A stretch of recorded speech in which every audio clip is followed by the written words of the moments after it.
Bonsoir à tous, j'espère que vous allez bien. Bon, jeudi et vendredi, bon, jour férié les États-Unis, donc ça veut dire que moi, c'est mes jours fériés aussi, je ne travaille pas, même si j'ai une position de DAX qui tourne, donc je vais regarder quel est l'euro, ok? Donc, mais jour férié les États-Unis, donc ça veut dire qu'il n'y a pas de trade sous les OS. Et bon, c'est pas la peine de trader. Mais je vais vous expliquer quelque chose. Donc, demain, 9h30, aujourd'hui, pardon, 9h30, PMI manufacturé pour l'Allemagne, pour ceux-là qui trade le DAX ou à la position comme moi, c'est décisif, ok, à la hausse ou à la baisse. J'espère qu'il va à la hausse parce que ma position est en bail depuis déjà quelques jours. PMI manufacturé, et après vendredi, il y a des discours aussi, il y a des choses pour les Américains, mais vendredi, c'est un autre jour. Annonce plus importante de la journée et les autres, vous voyez, pour les Américains, il n'y a rien. Je passe sur TradingView direct pour vous montrer les actions d'aujourd'hui. Je vais expliquer quelque chose. Donc, je continue pour le Nasdaq d'abord. Le Nasdaq, perspective de super océan. On ne change pas les teams gagnants. Moi, vraiment, j'attends le 16 250. Ok, bon, on chatouille un petit peu sur 15 900, 16 000, on veut pas casser, on fait aller-retour. Mais c'est jeudi, c'est les jours fériés. Moi, mon avis, c'est qu'il continue supérieur à 15 950. Comme ça, je peux voir pour la semaine prochaine les perspectives de buy et pourquoi finalement le 16 250. C'est ça que je veux, c'est mon vœu, mais les marchés, ils font qu'est-ce qu'ils veulent. Par contre, sur clôture, j'ai clôture inférieure à 15 900. Ça veut dire qu'il y a des mèches, les vendeurs sont présents. Et la semaine prochaine, je suis plutôt vendeur qui achète. Okay? Mais on va observer ça tranquillement. Le trade qu'on a fait aujourd'hui, que j'ai envoyé, c'était le planning que j'ai envoyé hier sur les analyses. Donc, on a commencé en AT ici, quand je fais les analyses, et moi, je fais mon canal de référence dans le note. Et moi, je vous envoie, c'est la casse de 15 950, on rentre en bail. Exactement qu'est-ce qui s'est passé. Je n'ai pas vendu ici. J'ai attendu un petit peu et là, boum, casse pullback ici, petit pullback, comme vous grandit, sur cette petite chandelier. J'ai envoyé premier take profit, ça fait la première zone de range, ok. Et le deuxième, ça fait un petit peu plus bas que les sont sociétés. On était exactement ici. Et ça fait le dernier tour dans le passé. Il faut avoir un planning justement pour cette motif. Ok. Le motif de fait de TP1 et TP2 pour take de un niveau au deux niveau, c'est parce que c'est mathématiquement correct. Pas plus que vous avez besoin. Pas plus. Ah, je me rappelle. En fait, ça fait 50% de l'extension. Voilà. Ça fait exactement ici. Je dis, il va chercher les 50% de l'extension. Une fois que vous prenez votre argent, sortez de marché. Quittez les graphiques. Et c'est ça qu'on a fait. Okay? On a coupé en temps réel et moi j'ai envoyé dans les deux. On a rentré ici, ok, crash, buy, take de un niveau, c'était là, et le take de un niveau, c'était parfaitement ici. Il a touché, il revient en arrière. Demain, ok, on parle déjà pour demain. Jour férié, pas trop de volatilité, mais zéro de volatilité. Donc qu'est-ce qu'on va faire? Je vais prendre le plus haut ici, et je vais faire un petit canal avec le plus bas. Je vais le mesurer et les projeter. OK? Je vais faire ça. C'est beaucoup plus simple. Et là, j'ai la perspective pour l'ouverture des marchés. Car c'est depuis haut ici à 16 014, j'ai fait un bail pour un take de un niveau jusqu'à 16 080, on dirait comme ça, et on take maximum à 16 100, pas plus, pas plus. Pourquoi? Je pense vraiment qu'il faut faire un take de un niveau tout ça. Les ventes, si elles me cassent, bien évidemment, la zone des 15 950. C'est une casse vers le bas. Un take de niveau jusqu'à 15 895 ou 15 890, comme vous voulez. Pourquoi? Jour férié, pas de volatilité. Donc, take de un niveau, c'est largement suffisant. Mon conseil, c'est de même pas trader. Okay? Jeudi, vendredi, pas trader les os. Mais si vous voulez, c'est ça ma réflexion. Euh, Le Dow Jones sur le hebdomadaire, bon, il a touché les 161, comme c'était prévu hier, on lui dit qu'il allait toucher. Bon, il a fait clôture exactement sur le 161. On va voir s'il nous fait un petit retournement ou pas. Je vois que ça fait un petit peu d'orange. Donc, comme il y a ce type de configuration, c'est simple, vous mesurez pour voir si elle a la marge pour monter ou pas. Non, il n'a pas. Regardez, il est exactement sur les 50%. Donc ici, je peux faire deux choses.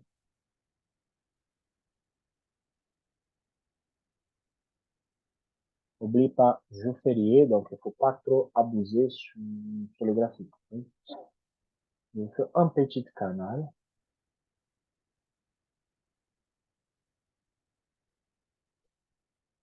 Je vais le projeter.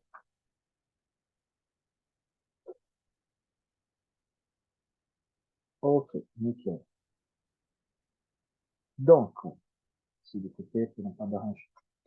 Voilà. Si on casse, ça veut dire qu'on dépasse les 161 et vous pouvez faire un tech de à niveau. Pourquoi pas un tech acquis. Ici, il y a la marge pour les deux. Hein. Il y a la marge pour les deux largement.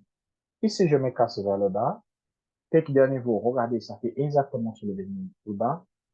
Et les tech de deux niveaux, cela, on revient à zéro pour l'ouverture de la semaine. Donc, peu importe si haut vers le bas, ça donne de trade. Vraiment, on est à ces proportions. Là où le nez, il va donner la direction, vous pouvez aller parce que ça va partir facilement. Donc, vraiment, on take des 1 niveau et 2 niveaux. Sur le Dow Jones, vous pouvez le faire, peu importe la direction. OK? Le DAX. Le DAX, il commence à me déranger. Et il commence vraiment à me déranger parce que là, il commence à, c'est déjà jeudi et c'est déjà un doji qui commence à tourner. La résistance est la plus cassée, je ne vais pas trop avancer, mais je continue en bas tant qu'elle est supérieure à 15 900. Supérieur à 15 900, pour moi, c'est magnifique. C'est les clôtures supérieures à 15 900, déjà, pour la semaine prochaine, je continue en bas. Pourquoi? J'attends toujours cette fameuse comblement de gap et je clôture pas ma position. Nous avons ici orange, et puis je vais expliquer la situation d'orange. Vous prenez, vous allez passer le petit bout qui a été fourni ici, ce petit bout, vous projetez vers le bas et ça fait le pas. Il y a eu un trade à faire, okay? Comme c'est toujours du buy à faire, pas de souci, on gagne. Casse le dernier plus haut. Ici, c'est très dangereux de rentrer à la casse, pourquoi? Et balade sur cette zone.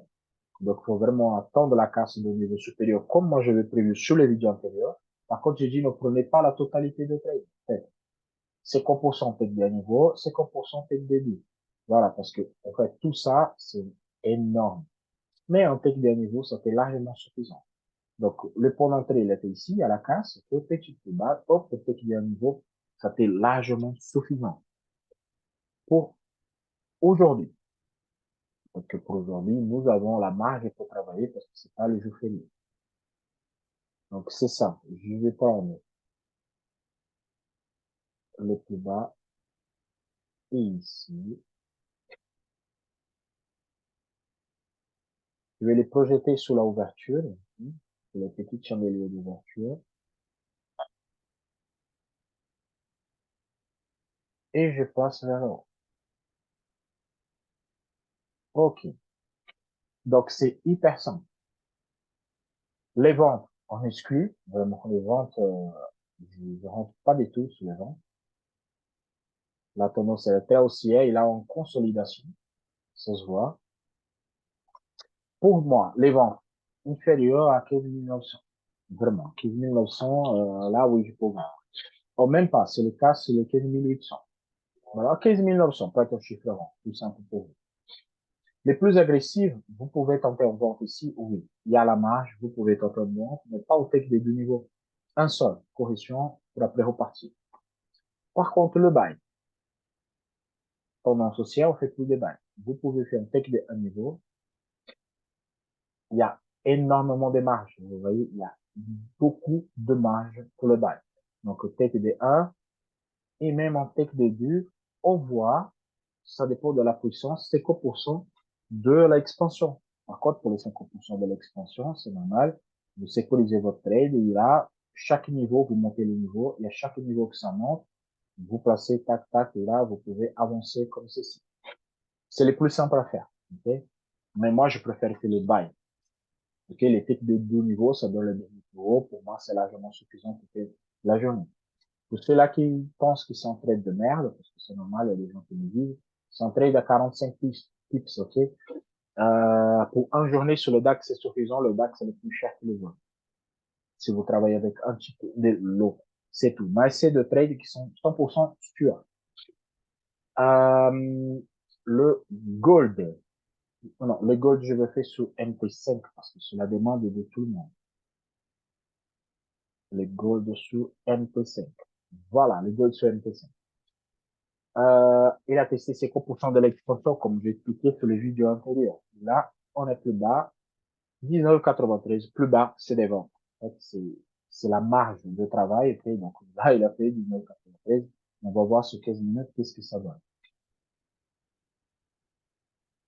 C'est le trait de l'explication que j'ai fait hier, ça fait parfait. Moi, je fais le plus haut et le plus bas, je vais le marquer. Par contre, je projetais vers là-haut. Il était là. Moi, je dis, s'il casse vers là-haut, vous pouvez prendre 50% comme TP1 et les 100% comme TP2. Pourquoi? Le espace, il est gigantesque. Donc, c'est pas la peine de faire un tech d'un niveau, un tech de 2 niveaux jusqu'à 2028 parce que le marché, il va pas là.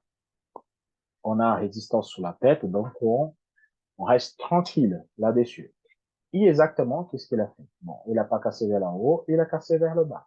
Et vers le bas, j'ai dit 19,93 vers le bas, c'est devant. Vous pouvez, il y a eu la casse, même si c'est en grosse accélération, il y a eu la casse. Encore un chandelier pour bas. Ici, ça fait le point d'entrée. C'est comme je dis. Si il casse, c'est hyper simple. Vous prenez ici, vous marquez un sell limite, il va ouvrir votre position tout seul. Et le même principe de haut, c'est le même principe de bas. Premier trade, c'est de un niveau à 50%, fait de 2 niveaux, 100% de l'expansion. Pourquoi? C'est l'expansion orange, c'est pas un canal de référence, on va le Comme ça, vous avez déjà dans la tête à la réflexion. Vers là haut et vers le bas, c'est la même chose. Là, ça donne 50%, ça donne parfait. Regardez comment la calcul de chandelier, c'est exactement. Mathématiquement, c'est parfait. C'est pour ça que j'utilise. Et ça fait un bel trade. OK. Pour maintenant, ouverture de marché. C'est ça. Je vais prendre 19,93 vers le haut. C'est Dubaï. OK. Et là, je vais prendre ici.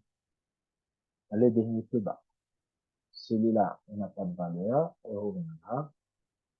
Et là, je vais prendre la expansion totale. Et moi, je vais faire mon canal de référence de l'année. OK. Je vais faire comme ça. Pour faciliter le travail. Pourquoi? Comme je vais utiliser 93 comme référence de buy, et je vais prendre le dernier plus bas comme référence de vente, donc je fais ici. Je vais tracer un sub-cycle. Pourquoi je fais les sub-cycles? Justement pour voir où je vais passer mon break-even.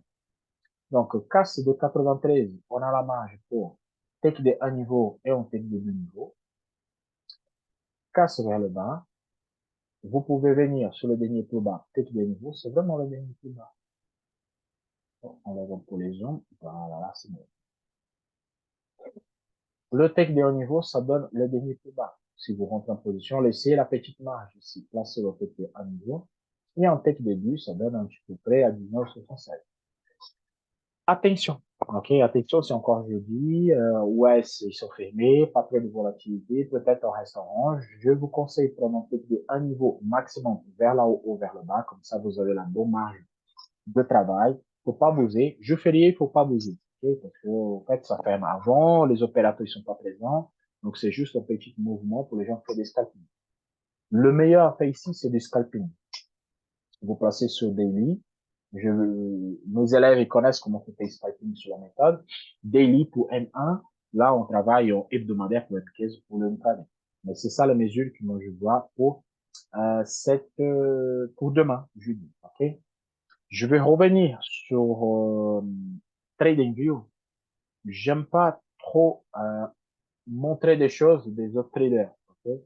Mais par contre, Romain, ceux qui connaissent le canal de Romain sur le YouTube, un des élèves à lui, il a fait une chose magnifique. Moi, je vais vous présenter. J'ai mis sur mon graphique justement pour voir. je n'ai pas testé, parce que moi, je travaille pas avec les indicateurs, mais j'ai mon indicateur mobile Ishimoku, que moi, je travaille avec lui parce qu'il a confiance. Par contre, il a fait ça, c'est phénoménal, ce truc, vraiment. Et il vous donne la tendance. En fait, ça s'appelle LTS Pause. OK? Et vous cliquez là-dessus. Là, j'ai modifié. OK? Et il vous donne ici à petite tendance. Donc, ça veut dire que la tendance est aussi sur le temps graphique que vous avez choisi. Et ici, il vous indique vraiment tendance de moment, de temps graphique. Si vous montez pour H4, vous avez un petit nuage H4 qui affiche la tendance. C'est parce que moi, modifie, je n'aime pas les graphiques chargés. Regardez, tendance baissière, tendance haussière. Au moins, il utilise la moyenne mobile de 50 et de 20, si je ne me trompe pas. Mais vous pouvez modifier comme vous voulez. Donc, tendance haussière, vous pouvez garder, peu importe le temps graphique, vous pouvez modifier. Euh, il a mis aussi les OPR. Vous pouvez mettre l'OPR européen et américain. Les OPR, c'est les deux lignes que moi j'ai mis là. Okay? Moi, j'aime pas le remplissage. Pour ceux qui travaillent les OPR, c'est magnifique. C'est vraiment top. Ça affiche à 15h30, parfaitement 15h30, c'est affiché. Donc ça, vous pouvez utiliser. Rentrez sur la chaîne en lui, le dernier vidéo qu'il a fait, et vous pouvez télécharger ça gratuitement sur TradingView. C'est un bon outil. Vraiment, c'est un super outil qui s'est créé pour des élèves à lui. J'ai mis sur mon graphique et ici, vous avez des paramètres, les OPR, OK, avec le US ou européen, c'est plutôt pas mal. Vous avez aussi les bons de boulanger avec un signal de la boule présentant. Moi, je ne vais pas parler des boules présentant des choses de type, OK. Vous allez étudier comme ça, faut faire des bons de Bollinger, OK. Vous allez là-bas, vous allez étudier. Mais il affiche pour ceux-là qui veut, il affiche des divergences. La divergence avec un petit signal, ok, ça affiche un graphique de divergence, plus le petit signal qui va avec. Attention avec ce signal, parce qu'il va afficher plusieurs, donc il faut vous, qui vous connaissez les divergences, pour les faire. Moi, je n'utilise pas, donc j'affiche même pas. Le RSI, moi, je déteste le RSI, mais je déteste le RSI. Je trouve que c'est la merde. Mais là, vous pouvez utiliser. Et vous avez aussi les hausses et la baisse de la tendance. Il est affiché. En plus, vous avez ici la moyenne. Ah oui, c'est la moyenne de 20 et la moyenne de 50 qui utilise. Elle est là. Avec les remplissages qui ça fait cet été qu'elle est là. OK? Il sait tout. Il est temps graphique que vous voulez. Il a mis en plus la moyenne mobile des 1200. La moyenne mobile de 200, elle est juste pour le Nasdaq sur la carte, pour ceux qui connaissent. Okay? Donc, c'est un outil, il a mis, vous pouvez utiliser si vous voulez. Normalement, je montre pas des choses des autres traders, mais j'ai vu le vidéo, j'ai trouvé super sympa. J'ai fait un coup de fil à lui, je lui ai parlé, il m'a expliqué comment ça fonctionne. Vraiment, j'ai trouvé génial. Donc, j'ai affiché sur mon graphique.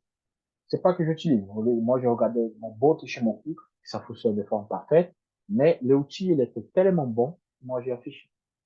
Surtout, cette partie de affichage ici de la tendance, acheteuse ou vendeur. Donc, comme ça, vous pouvez pas basculer, pas besoin de basculer les fonds graphiques. Ici, vous savez, c'est la tendance haussière ou baissière. Et ça, c'est génial. OK?